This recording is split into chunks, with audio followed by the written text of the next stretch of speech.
শোনো তোমরা যারা দরিদ্র এবং ধনী, যারা তোমরা সালাত আদায় করো না।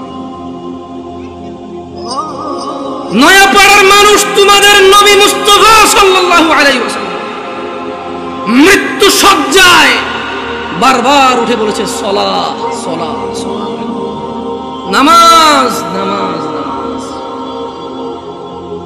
এই নামাজ তোমরা যারা আদায় করো না, তোমরা জেনে রাখো নয়াপাড়ার মানুষ, ও নয়াপাড়ার মহিলা ও পুরুষরা, ধনী দরিদ্র সুস্থ অসুস্থ, তোমরা যেই হও না কেন, তোমাদের উপর তোমাদের রব দিনে 17 রাকাত নামাজ ফরজ করেছে।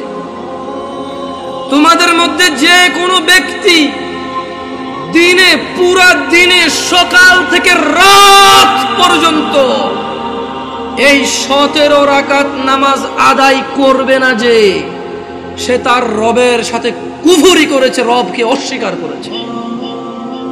ক্ষমা চাও তোমাদের রবের কাছে। আজকের এই মাহফিল তোমাদের জীবনের নামাজ ত্যাগের ইতির দিন হোক। আজকের এই নয়াপাড়ার মাহফিল তোমাদের জীবনের 5 ওয়াক্ত 17 রাকাত নামাজের সূচনার দিন হোক।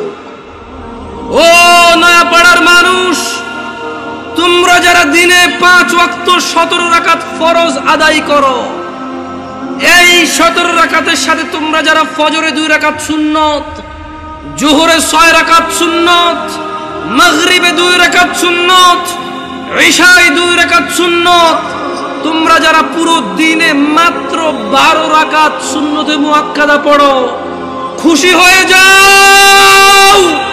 তোমাদের মুস্তাফা সাল্লাল্লাহু আলাইহি ওয়াসাল্লাম, তোমাদের ভালোবাসার নবী বলেছে, যে ব্যক্তি দিনে 12 রাকাত সুন্নতে মুআক্কাদা আদায় করবে, তার জন্য আল্লাহ প্রতিদিন জান্নাতে একটা ঘর বানাবে। ও নয়াপাড়ার মানুষ, কি মিস করতেছো? নয়া